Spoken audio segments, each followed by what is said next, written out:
In this class we're going to look at an introduction to research. Now, research may be undertaken for two different purposes.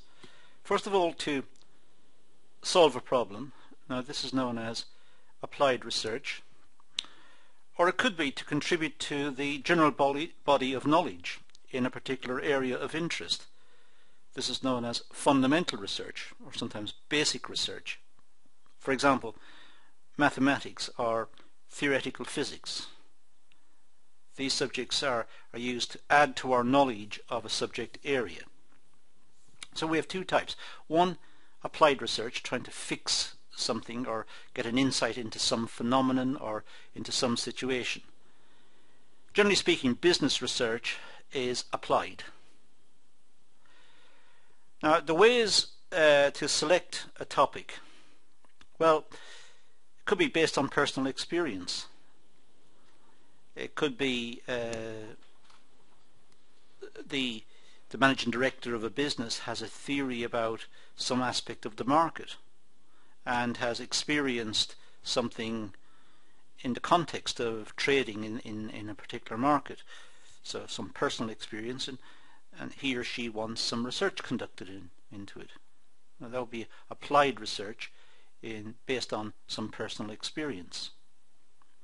Or it could just be some curiosity based on something. For example, some topic in the news.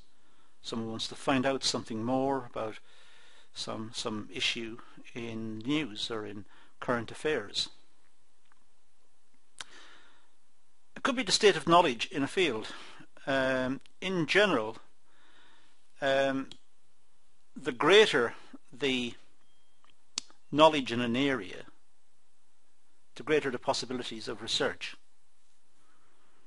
So some areas of investigation, some areas of study are very well researched, but that in itself may engender more research, may suggest more research needs to be done in certain aspects of what was already found, maybe to extend what was already found or bring it up to date, or perhaps shed new light on some previous research. It could be research is based on social benefit, and that the research will lead to greater understanding of society.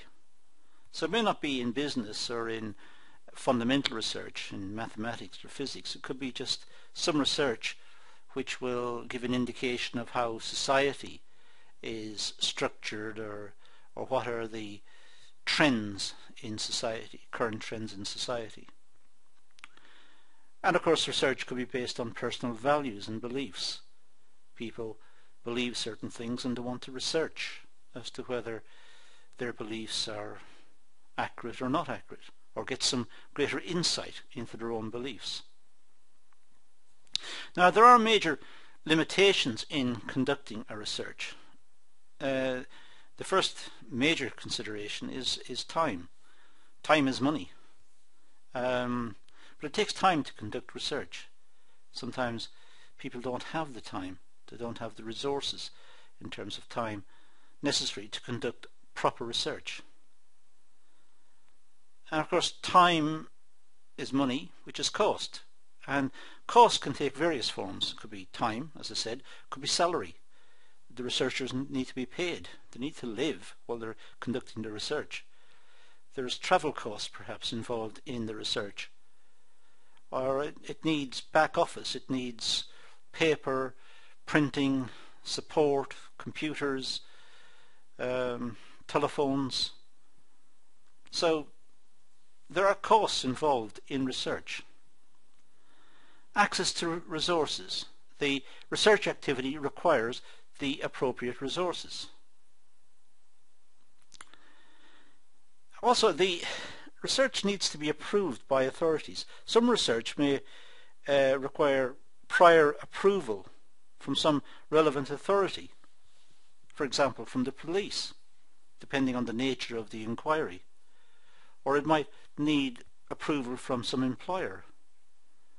If someone's going to investigate the attitude of workers towards some business issue, the employer perhaps needs to be consulted.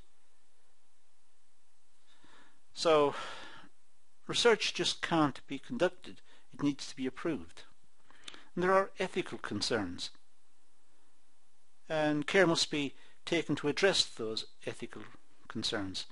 Just looking at issues without reference to any issues that could rise as a consequence is wrong. It's necessary to consider the ethical situation that is posed by a lot of research, particularly research into sociological areas or into medical areas, or even research into business areas which may affect the product or the reputation of a product, which may damage the reputation of a product, which will mean a business may go out of existence and workers will lose jobs. Research has to be handled carefully. And the researchers must have an expertise in conducting the research. They can't just set off and conduct the research without being prepared and without being trained.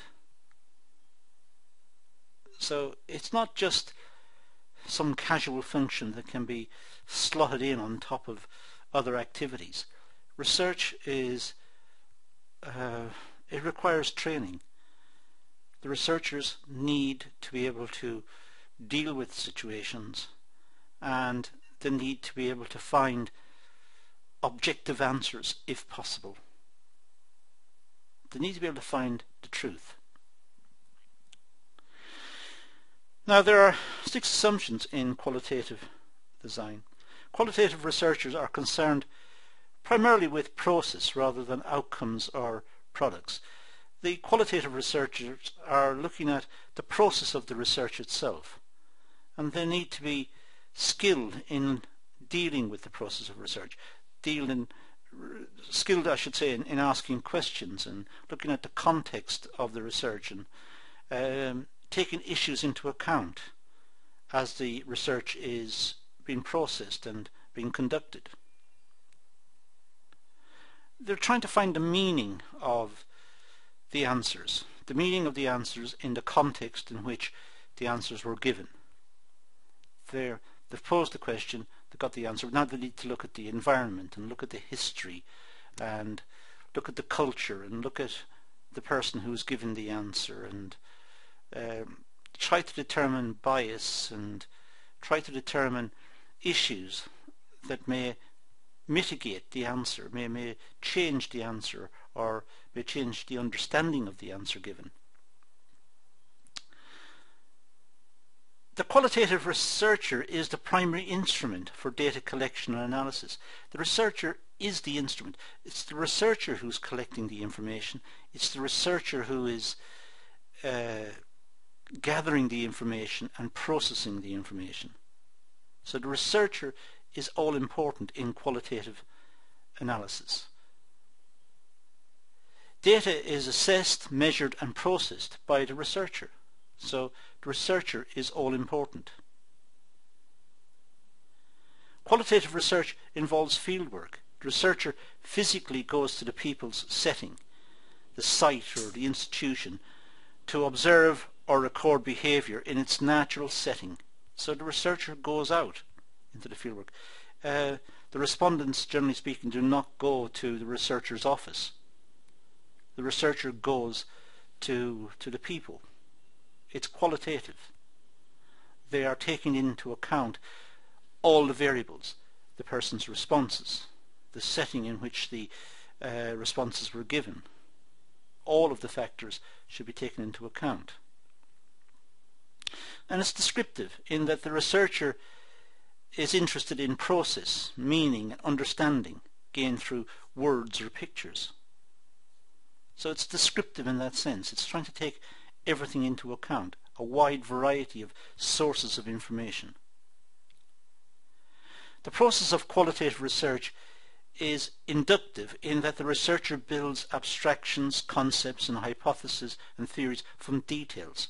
So the researcher goes out into the community or into the area where the research is being conducted, makes observations, makes wide observations of all the phenomena around, the setting for the research, then poses the questions, gets the answers, and tries to induce from that and from all that information what are the key relationships.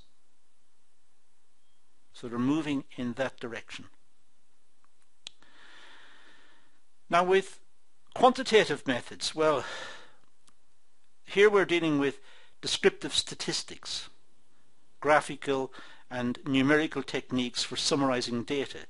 So we have a data set, we have perhaps a big set of data, and we're trying to represent what are the patterns in the data. So we might use graphical or numerical techniques to try and summarize the data, to try and get a clear picture of what the data is saying. It's descriptive. It's also inferential. It means we're trying to make generalizations about characteristics of the population based on information obtained from a sample taken from that population. So if we draw a sample from a wide data set, now that's a cheap way of doing the analysis, taking a sample rather than dealing with everything. And then we're trying to generalize from the sample. That's inferential statistics. We're moving from the sample to the population. We work out what the average of the sample is, and we say, well, therefore, the average of the population is this, plus or minus a margin of error. So if we work out the average of the sample is 10, then we'd say, well, okay, the average of the population is 10, plus or minus 2. So it's somewhere between 8 and 12. So inferential is looking at trying to move from samples to populations. Let's look at some definitions. First of all, a population, well, that's any set of individuals or objects having some common observable characteristics.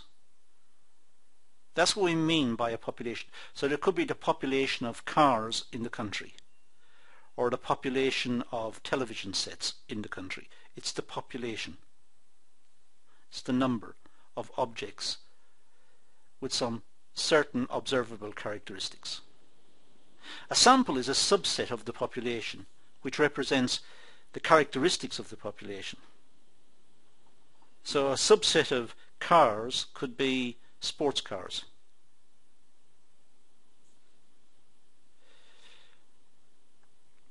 A sample consists of respondents or subjects.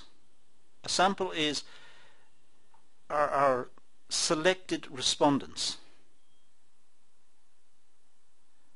In other words, the sample could be every 10th person. Or better still, it could be a random sample. If we know all of the population, give all the population a number and then draw out 50 random numbers and then go and interview those 50. That's a random sample, and that is a good practice. An informant is a person who informs. The research may be based on a single person, for example, perhaps a politician, but the research could equally be based on a number of informants. Now, the word informant has got somewhat a sinister connotation, but the way we use it here is an informant is a person who informs. Throughout these classes, I tend to refer to an informant as a respondent, the person who responds to questions or to situations. Now let's look at features of quantitative and qualitative research. We'll do this in a small table. For qualitative research, they're looking at a complete description. They're looking at the setting, they're looking at the information collected, so it's a complete description. Quantitative looks at classifying features and counting and analyzing what is measured. So with quantitative, you start with a data set. The data set, generally speaking, might be some numbers. So it looks at the numbers and analyzes the numbers to try and find relationships. With qualitative, the research question may not be fully articulated. The research question may not be fully understood. The research question may be very broad and very generalized at the start, and only when the research is being conducted does the research question become clear. So it starts off quite wide, quite amorphous almost, and as the research is being conducted, the issues start to emerge, and those will form the basis of the inquiry. Whereas with quantitative, there are very clear questions at the start. The data set is perhaps resident on a particular computer with appropriate software, and the researcher poses the hypothesis. What is the relationship between the price and the quantity sold? So the hypothesis is that the price determines the quantity sold. That's the hypothesis. It's a clear question. Is that true? And then it looks at the data. It uses some statistical technique to determine whether it's true or not.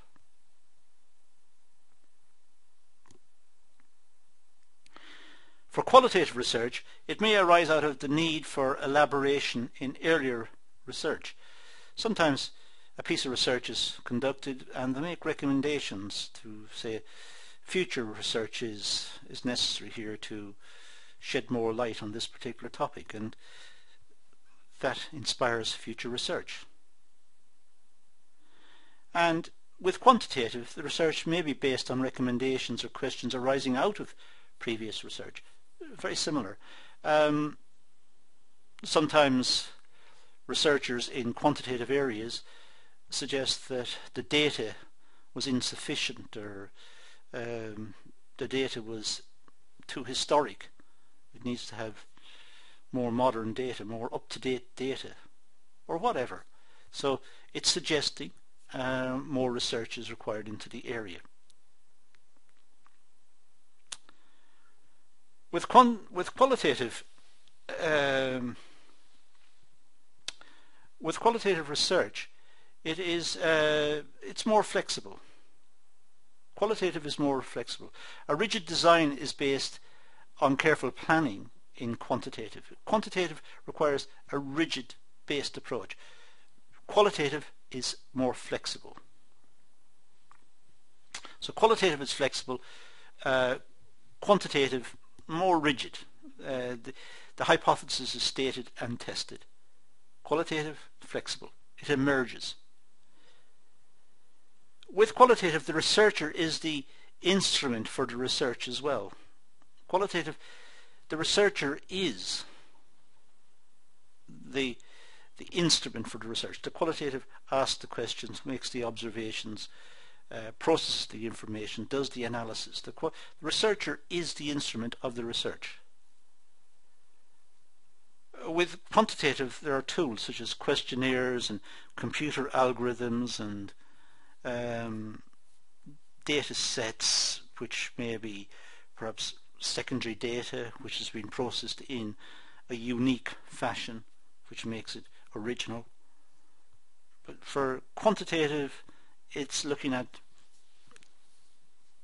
tools such as questionnaires. It's looking at the results picked up in questionnaires and then doing some quantitative work on the responses in the questionnaires, coding the questionnaires and doing some quantitative work on the questionnaires.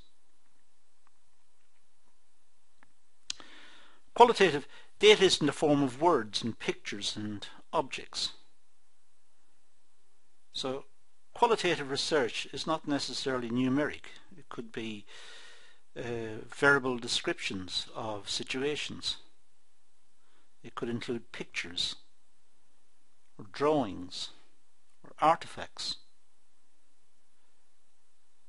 Whereas with quantitative, the data is numbers. So the data in the form of qualitative, much more flexible. words, pictures, artifacts, objects.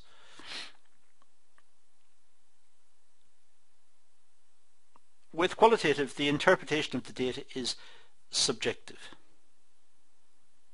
It's open to interpretation. It's open to the investigator to draw conclusions. Perhaps with the same data, with the same words, pictures and objects, a different researcher may draw a slightly different conclusion. With quantitative, the data is objective. Having fed the data into the computer and worked out the hypothesis that's been tested, the computer crunches the numbers, brings back the result. That's objective. So it doesn't matter what the feelings of the researcher is, that's what has emerged.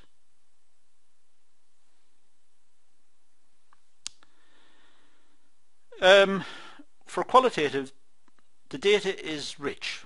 In other words, there are many sources of data. As I said earlier, artifacts, pictures, sounds, the whole setting, the history, the background.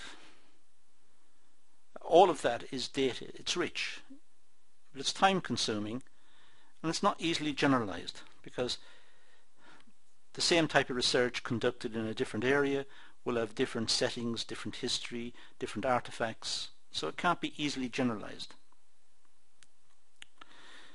For the quantitative research, then the data is amenable to testing. Finally, for qualitative, there's a danger that the researcher may become immersed in the subject matter. There is a danger in qualitative research that the researcher gets caught up in the situation and becomes biased. Whereas with quantitative, the researcher is more objective and must stay objective because the data is objective. It's a data set that's testing some hypothesis. Now, there are 6 assumptions of qualitative designs. First of all, qualitative researcher looks at the process, the record, and they look at the circumstances of the research, and they look at the insights they're trying to gain. So the qualitative research is looking at process and looking at circumstances. That's the first point. Secondly, qualitative researchers are interested in meaning and understanding. What's going on? What's the context of the research and how is it influencing the outcome? The qualitative researchers are the instruments of the data being collected. So the qualitative researchers collect the data, do the analysis, present the data. They are the instruments of the research. Qualitative research involves fieldwork, usually observing or recording behavior in its natural setting. So it normally is conducted where the events are taking place. So it involves fieldwork, making observations and recording behaviors in natural settings. Qualitative research is descriptive. It describes what's happening. The researcher is interested in meaning and understanding gained through words or pictures, or words and pictures, or words and pictures and sounds. So the qualitative researcher is taking a wide variety of sources into account. The process of qualitative research may be seen as inductive because the researcher may build abstractions and concepts and hypotheses and theories from observed details. So it could be seen as inductive. It could be seen that the researcher is working from particular observations and trying to generalize. But of course the whole process of generalization is complicated because of the settings for the research will vary from place to place. The background to the research will vary. The respondents will vary. The pictures, the words, the sounds, they will vary. So it's very difficult to generalize. So what we've got when we look at the contrast between quantitative and qualitative designs, there really are two different approaches. The qualitative approach is based on particular situations, based in situ, based in where they happened. The researcher goes there, it's field work. The researcher goes there, makes observations, and tries to make sense of the observations, taking a wide variety of sources into account. With quantitative techniques, with quantitative work in general, the researcher has a data set which may come from questionnaires, or it may come from past observations, or it may come from secondary sources of information. But the researcher has a data set, and the researcher poses a question and uses a statistical technique to answer the question. So it becomes much more objective. Qualitative research is subjective. It's open to the interpretation by the researcher. Quantitative research, much more objective. Two approaches. So that's all we're going to do on this topic. It's an important topic because it contrasts two big ways in which research may be conducted. That's what I'm going to do for the moment. I'm going to leave it at that and say thank you for watching.